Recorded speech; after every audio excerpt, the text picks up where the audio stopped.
کہ تیرا بندہ ہے، یا اسی طریقے سے اللہم اغفر لہو کہ اللہ اس کی مغفرت فرما، تو یہ بھی حدیث کے اندر آتا ہے، یہ دعائیں بھی آتی ہیں۔ تو دونوں، اور اسی طریقے سے یہ جو ہم دعا پڑھتے ہیں اللہم اغفر لحینا و میتنا و صغیرنا و کبیرنا و ذکرنا و انسانا و شاہدنا و غائبنا اللہم من احییتہ منا، یہ بھی مسند احمد میں بھی ہے اور جامع ترمذی وغیرہ دوسری کتابوں کے اندر یہ نقل کی گئی ہے کہ نبی کریم صلی اللہ علیہ وسلم نے نماز جنازہ کے اندر یہ دعا پڑھی تھی۔ اب عام طور پہ جو ہم دعا پڑھتے ہیں اس کے بعد اس میں اضافہ بھی ہے اللہم لا تحرمنا اجرہ اور ولا تفتنا بعدہ، یہ جملہ بھی اس کے اندر اضافی طور پہ آتا ہے، ہمارے ہاں عموماً یہ پڑھا نہیں جاتا، یہ دوسری جو روایت ہے اس کو لے لیا جاتا ہے جس کے اندر یہ جملہ موجود نہیں اور وہ دعا جو ہے وہ پڑھی جاتی ہے۔ اب یہاں سوال ایک یہ پیدا ہوگا بڑا سادہ سا کہ جب یہ تمام دعائیں حدیث کے اندر منقول ہیں تو پھر ہمیں یہ دعا ہی کیوں بتلائی جاتی ہے؟ یعنی اللہم اغفر لحینا و میتنا والی دعا جو ہے صرف یہ کیوں بتلائی جاتی ہے؟ اس کی وجہ یہ ہے کہ تعلیمی نفسیات کا تقاضا یہ ہوتا ہے کہ جب کسی شخص کو کوئی بھی دعا یاد نہیں، یا بچپن میں جیسے ہم کو یہ دعائیں یاد کرائی جاتی ہیں مسجد کے اندر، اور جب ہم قرآن کریم ناظرہ پڑھتے ہیں تو پھر ہمیں جب یہ دعائیں یاد کروائی جاتی ہیں تو ایک دعا ہمیں یاد کروا دی جاتی ہے۔ تعلیمی نفسیات یہ کہتی ہیں کہ جس شخص کو کوئی بھی دعا یاد نہیں یا کوئی ایک چیز بھی اس کو یاد نہیں ہے، مختلف طریقے ہیں کسی کام کرنے کے یا فارمولے مختلف ہیں، تو ایسی صورت کے اندر ابتدا کے اندر اس کو صرف ایک طریقہ بتلایا جائے تاکہ وہ الجھن کا شکار نہ ہو اور اس کو وہ آسانی کے ساتھ یاد کر لے، اس پر عمل پیرا ہو جائے، اس کو سیکھ لے، سمجھ لے، تو آسانی کے لیے ایک دعا بتلا دی جاتی ہے۔ اب اس کے بعد پوری زندگی پڑھی ہے، بچپن میں آپ نے اگر ایک دعا سیکھی ہے تو نماز جنازہ میں پڑھی جانے والی جتنی دعائیں ہیں وہ سب آپ یاد کریں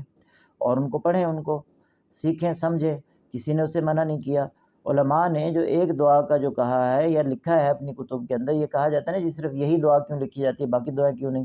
تو اسی کو تو جب بھی ہم لکھیں گے کوئی ایک دعا ہی لکھیں گے، اور اس دعا کو زیادہ قبولیت مل گئی اور زیادہ یہ معروف ہو گئی اس کے اندر عوام الناس میں ہمارے ہاں۔ پھر اس میں ایک زبردست نقطہ اور بھی ہے، مطلب وہ بھی سمجھنے کا ہے کہ اس دعا میں یہ جو اللہم اغفر لحینا و میتنا والی جو دعا ہے، یہ حنفی جو مکتب فکر ہے یا امام ابو حنیفہ کے جو پیروکار ہیں انہوں نے بھی اپنی کتابوں کے اندر اس کو لکھا ہے اور نقل کیا ہے، اس کو پڑھتے ہیں، اسی کو عموماً نماز جنازہ برصغیر پاک و ہند میں عموماً اس دعا کو پڑھا جاتا ہے۔ تو اور یہ جتنے حضرات نے اس کو نقل کیا ہے وہ حنفی نہیں تھے بلکہ شافی المسلک تھے۔ مسند امام احمد ابن حنبل جو ہے وہ بذات خود ایک مسلک کے امام ہیں، اور جس طرح امام ابو حنیفہ رحمۃ اللہ علیہ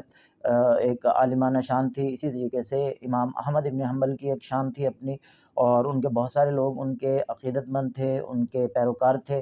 تو انہوں نے بھی یہ دعا لکھی ہے۔ اب حنفی حضرات بھی اس کو پڑھ رہے ہیں، اور اسی طریقے سے جو دوسرے حضرات ہیں جو محدثین ہیں ان کا رجحان امام شافعی کی طرف ہے، اور امام ابو حنیفہ کی بعض اوقات وہ امام ابو حنیفہ کے جو مسائل ہیں ان پر وہ نقد بھی کرتے ہیں، علمی ایک نقد جو ہوا کرتا ہے اور علمی دنیا میں معروف ہے، اس میں کوئی قباحت بھی نہیں ہے، کوئی برائی بھی نہیں ہے، وہ ایک دوسرے کا ادب بھی کرتے تھے، لحاظ بھی کرتے تھے، اور علمی اختلاف بھی ایک دوسرے سے رکھتے تھے۔ تو اس کے باوجود، اور حنفی علماء یہ جانتے ہیں یہ ساری چیزیں، اور جاننے کے باوجود جب وہ یہ دعا پڑھتے ہیں تو اس کا مطلب یہ ہے کہ جو چیز حدیث کے اندر آ گئی، اب وہ کسی بھی حدیث کے اندر ہو، کسی نے بھی اس کو روایت کیا ہو، اس کو قبول کرنے میں کسی دوسرے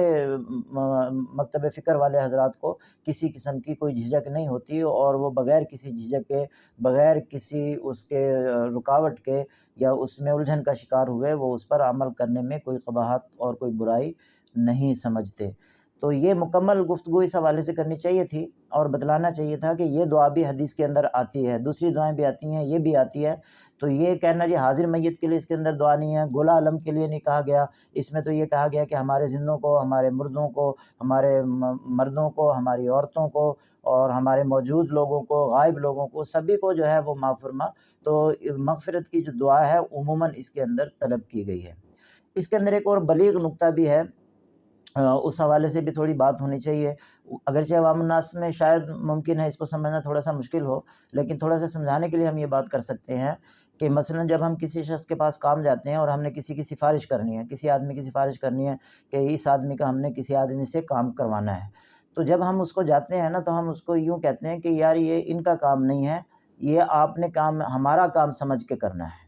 تو جب ہم اس کے لیے مغفرت کی دعا مانگتے ہیں اللہ تعالیٰ سے، تو جب ہم کہتے ہیں نا یہ ہماری مغفرت فرما، تو اس کا مطلب یہ ہے کہ اس کی مغفرت نہیں، بلکہ ہم اس کو ایسے طلب کریں جیسے گویا کہ وہ ہماری مغفرت ہے، اتنی سچائی کے ساتھ، اتنے صدق اور اخلاص کے ساتھ ہم اس کو مانگ رہے ہیں کہ یا اللہ اس کی مغفرت ایسی ہے جیسا کہ ہماری مغفرت ہے، اور ہم اسی کو مد نظر رکھتے ہوئے، اپنا کام سمجھتے ہوئے، اپنی مغفرت سمجھتے ہوئے آپ سے جو ہے مغفرت طلب کرتے ہیں۔